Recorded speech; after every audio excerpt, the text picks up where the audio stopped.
दोस्तों, जीवन का अंतिम क्षण हर इंसान के लिए एक रहस्य है, लेकिन गरुड़ पुराण में मृत्यु से जुड़े कई महत्वपूर्ण पहलुओं पर प्रकाश डाला गया है। आज हम इसी विषय पर विस्तार से चर्चा करेंगे और जानेंगे कि जब कोई व्यक्ति अपनी आखिरी सांसें गिन रहा होता है तो उसे क्या दिखाई और सुनाई देता है और उसे किस तरह का एहसास होता है। तो आइए शुरू करते हैं गरुड़ पुराण की यह ज्ञानवर्धक प्रस्तुति। मृत्यु एक अटल सत्य है जिसे कोई टाल नहीं सकता। गरुड़ पुराण में जन्म मरण के चक्र से जुड़ी महत्वपूर्ण बातें बताई गई हैं। इसमें विस्तृत जानकारी दी गई है कि जब व्यक्ति अपने जीवन के एकदम आखिरी वक्त में पहुंच जाता है, यानी जब वह मरने वाला होता है, तो उसे किन किन चीजों का एहसास होता है। गरुड़ पुराण की इस ज्ञानवर्धक प्रस्तुति में आप खो जाएं।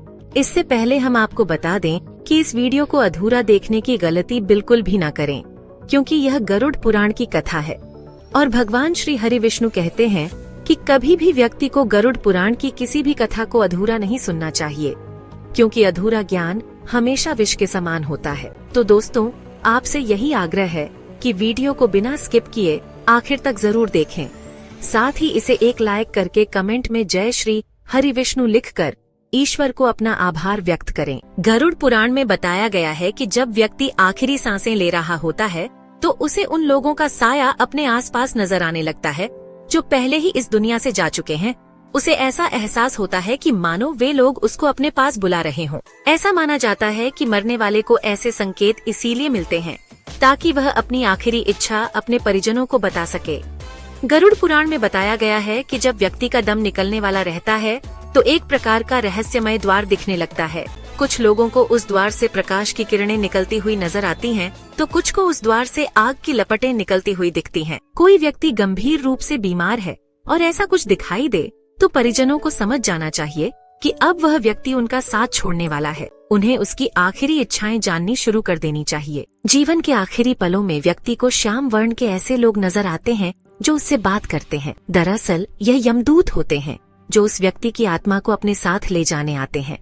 जब व्यक्ति को यमदूतों के अपने आसपास होने का एहसास होने लगे तो समझ जाना चाहिए उसकी कुछ ही सांसें शेष रह गई हैं। ऐसा होने पर आसपास का माहौल भी नकारात्मक हो जाता है। इसके ही आपने अक्सर यह कहते लोगों को सुना होगा कि जब मौत आती है तो परछाई भी साथ नहीं देती।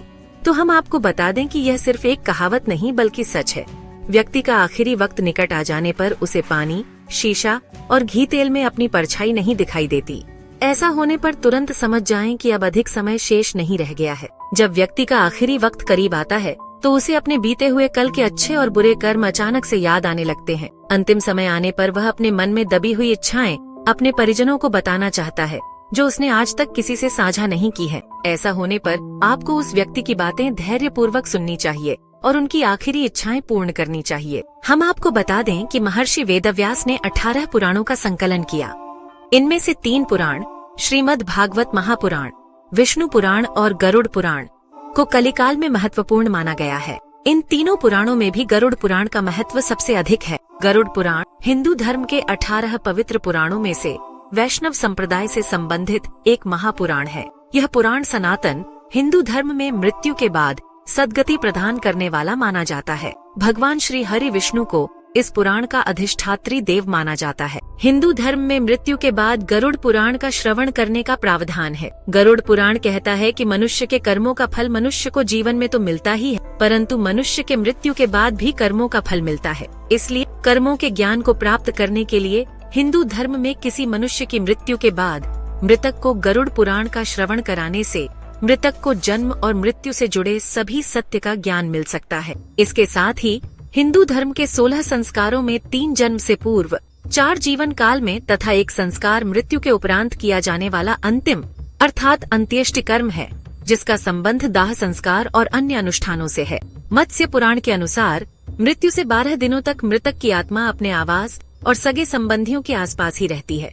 मृतक की आत्मा 12 दिनों तक अंत्येष्टि कर्म का संचालन कर रहे पुरोहित के शरीर में भी देव रूप में प्रवेश करती है। शास्त्रों के अनुसार मृतक की आत्मा गरुड़ पुराण की कथा को सुनती है, जिससे कि उसे मुक्ति मिल सके। पितृमेध सूत्र के अनुसार जिस प्रकार मनुष्य को जीवन में संस्कार के निर्वहन से जय मिलती है, उसी प्रकार मरणोपरांत किए जाने वाले अंत्येष्टि संस्कार के निर्वहन से मृतक को स्वर्ग प्राप्त होता है। आपको बता दें कि प्रत्येक व्यक्ति के लिए 2 संस्कार ऋण स्वरूप हैं, जिन्हें करना अनिवार्य है। पहला जन्म से संबंधित जात कर्म और दूसरा अंत्येष्टि कर्म। मनुष्य के मरने के बाद क्या होता है? क्या उसे सभी दुखों से मुक्ति मिल जाती है, या फिर इस संसार को छोड़ने के बाद किसी दूसरे संसार में की एक और यात्रा शुरू होती है? कई बार ऐसे सवाल हमारे मन में आते हैं। आपके मन में भी अगर मृत्यु के बाद के संसार के बारे में जानने की इच्छा होती है, तो आपको गरुड़ पुराण की इस रहस्य को एक बार जरूर सुननी चाहिए। गरुड़ पुराण में मृत्यु के बाद क्या होता और आत्मा को किस मार्ग से गुजरना पड़ता है, इन बातों का वर्णन मिलता है। अब हम आपको बताएंगे कि मृत्यु के बाद आत्मा वापस धरती पर क्यों लौटती है। गरुड़ पुराण के अनुसार मृत्यु के बाद का संसार बहुत ही रहस्यमय होता है। पृथ्वी पर मौत के बाद व्यक्ति की आत्मा को यमलोक में जाना पड़ता है, लेकिन यमलोक जाने के बाद भी व्यक्ति की आत्मा 24 घंटे के लिए वापस पृथ्वी पर लौटती है। गरुड़ पुराण में जीवन के बाद के ऐसे ही रहस्यों का वर्णन है। गरुड़ पुराण के अनुसार मृत्यु के दरवाजे पर खड़ा व्यक्ति का गला सूखने लगता है, उसकी त्वचा से नमी भी सूखने लग जाती है, उसे अपना शरीर हल्का लगने लगता है और आंखें सुकून की तलाश में बंद होने लगती हैं। मृत्यु के समीप खड़े व्यक्ति को आवाजें आनी बंद हो जाती हैं। वह बोलना तो बहुत कुछ चाहता है, लेकिन उसका गला जैसे जाम हो जाता है। इसके बाद यमराज उसके प्राण खींचने के लिए आते हैं, जो केवल उसी व्यक्ति को दिखाई देते हैं। यमराज को देखकर व्यक्ति बहुत कुछ बोलना चाहता है, लेकिन उसकी आवाज बंद हो जाती है। अंत में यमराज व्यक्ति के प्राण खींच लेते हैं और उसकी आत्मा को अपने साथ यमलोक में लेकर चले जाते हैं। जब मनुष्य की आत्मा को मनुष्य के शरीर से खींच लिया जाता है, तो व्यक्ति की आत्मा को लेकर यमराज पृथ्वी लोक में आते हैं।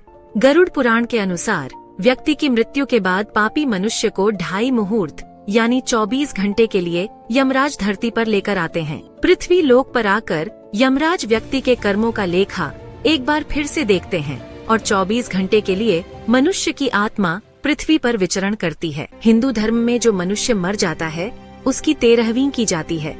13 दिनों तक मृतक के परिजन जो भी मृत्यु से जुड़े हुए कर्मकांड करते हैं, उससे मृतक व्यक्ति का सूक्ष्म शरीर तैयार होता है। इस सूक्ष्म शरीर में मृतक व्यक्ति की आत्मा बसती है। इस सूक्ष्म शरीर में बसकर मृतक व्यक्ति की आत्मा 13वें दिन यमलोक की यात्रा शुरू करती है। जब आत्मा को शरीर मिल जाता है, तो इस बार उसे पैदल चलकर यमलोक पहुंचना होता है। जब मृतक व्यक्ति को सूक्ष्म शरीर मिल जाता है, तो वह यमराज के साथ वायु मार्ग से नहीं, बल्कि यमलोक जाने के लिए पैदल ही यात्रा करता है। गरुड़ पुराण के अनुसार यमलोक की दूरी 99,000 योजन है, यानी 1,19,998 किलोमीटर है। इतनी लंबी यात्रा करना आसान नहीं होता, बल्कि यमलोक पहुंचने के यह रास्ते कई खतरों से होकर गुजरते हैं। अगर व्यक्ति ने अपने जीवन में कई तरह के गलत कर्म किए हैं, तो फिर उसके लिए यह रास्ते और भी कठिन हो जाते हैं। जब सूक्ष्म शरीर धारण करके मृतक व्यक्ति की आत्मा यमलोक में पहुंचती है, तो उसे यमलोक के 16 नगरों से होकर गुजरना पड़ता है। इन 16 नगरों में किसी व्यक्ति को उसके कर्मों के अनुसार ही फल भोगना पड़ता है। अगर किसी व्यक्ति ने जीवन में दूसरों का बुरा करके कामयाबी हासिल की हो, तो उसे इसी के अनुसार सजा दी जाती है। इसका अर्थ ये है कि किसी व्यक्ति को कर्म के अनुसार ही इन नगरों में सजा दी जाती है। गरुड़ पुराण में बताया गया है कि रात में दही खाने से मनुष्य की आयु कम होती है। अगर वैज्ञानिक दृष्टि से देखा जाए तो रात में दही खाने से शरीर में कफ दोष तेजी से बढ़ता है। इसके साथ ही गरुड़ पुराण में सूखा मांस का सेवन करना भी शुभ नहीं माना गया। कई लोगों की आदत होती है कि वह रात में देर तक जागते हैं और सुबह देर तक सोते हैं। स्वास्थ्य की दृष्टि से तो यह आदत खराब है ही, साथ ही इसे गरुड़ पुराण में भी सही नहीं माना गया। ऐसा करने से व्यक्ति की रोग प्रतिरोधक क्षमता में कमी आती है, इसलिए व्यक्ति को ब्रह्म मुहूर्त में उठने की आदत बनानी चाहिए। इसके साथ ही सोते समय व्यक्ति को दिशा का भी ध्यान जरूर रखना चाहिए। दक्षिण दिशा की ओर पैर करके सोने से भी व्यक्ति की आयु में कमी आती है। गरुड़ पुराण में माना गया है कि जो व्यक्ति श्मशान के धुएं के संपर्क में आता है, उसकी आयु भी कम हो जाती है, जिसका कारण यह है कि श्मशान से निकलने वाले धुएं में बहुत से बैक्टीरिया और वायरस पाए जाते हैं। इसके साथ ही सुबह के समय अत्यधिक संभोग करने से भी व्यक्ति की आयु में कमी आती है। एक बार अर्जुन और श्री कृष्ण आपस में संवाद कर रहे थे। तब अर्जुन के मन में एक सवाल आया और उन्होंने श्री कृष्ण से पूछा कि हे माधव, किन कर्मों से किसी माता पिता को कन्या रत्न की प्राप्ति होती है? तब श्री कृष्ण इसका उत्तर देते हुए कहते हैं कि अगर किसी के घर पुत्र का जन्म होता है तो वह उसका भाग्य है, लेकिन अगर किसी के घर पुत्री का जन्म होता है तो वह उसके लिए सौभाग्य की बात है। श्री कृष्ण अर्जुन से आगे कहते हैं कि जन्म देने की क्षमता केवल स्त्री में ही है। ऐसे में अगर इस सृष्टि में बेटियां न हो तो मानव जाति का विकास असंभव है। कई बार लोग धन होते हुए भी बेटियों का पालन पोषण ठीक से नहीं करते, जबकि वहीं कुछ लोग गरीब होते हुए भी बेटियों को बड़े ही लाड प्यार से पालते हैं। इसलिए ईश्वर द्वारा बेटियां सिर्फ उन्हें ही प्रदान की जाती हैं जो माता पिता बन सकें। ईश्वर ही पुत्री धन देता है जो अच्छे से इनका पालन पोषण कर सके। वहीं श्री कृष्ण अर्जुन से यह भी कहते हैं कि स्त्री और पुरुष को उनके पूर्व जन्म के अच्छे कर्मों के द्वारा ही पुत्री रत्न की प्राप्ति होती है। गरुड़ पुराण के मुख्य देवता भगवान विष्णु हैं। गरुड़ पुराण में वर्णित है कि व्यक्ति के जीवन के लिए कोई और नहीं बल्कि वह स्वयं जिम्मेदार होता है। ऐसे में अगर आप गरुड़ पुराण के अनुसार इन आदतों को छोड़ देते हैं तो आपको लक्ष्मी जी की विशेष कृपा प्राप्त हो सकती है। कई लोग रात में रसोई घर में गंदे बर्तन छोड़ देते हैं, लेकिन गरुड़ पुराण में इस आदत को बिल्कुल भी सही नहीं बताया गया। ऐसा करने से व्यक्ति को माँ लक्ष्मी की नाराजगी झेलनी पड़ सकती है। ऐसे में यह आदत आपकी आर्थिक तंगी का कारण भी बन सकती है। इसलिए इस बात का विशेष रूप से ध्यान रखें कि रात के समय रसोई में कभी भी झूठे बर्तन छोड़कर ना सोएं। दोस्तों, इस वीडियो में इतना ही। यदि आपको यह जानकारी पसंद आई हो तो कृपया इस वीडियो को एक लाइक करके इसे अपने मित्र बंधुओं के साथ शेयर अवश्य करें। साथ ही ऐसी ही जानकारी के लिए हमारे इस चैनल को सब्सक्राइब अवश्य कर लें। धन्यवाद।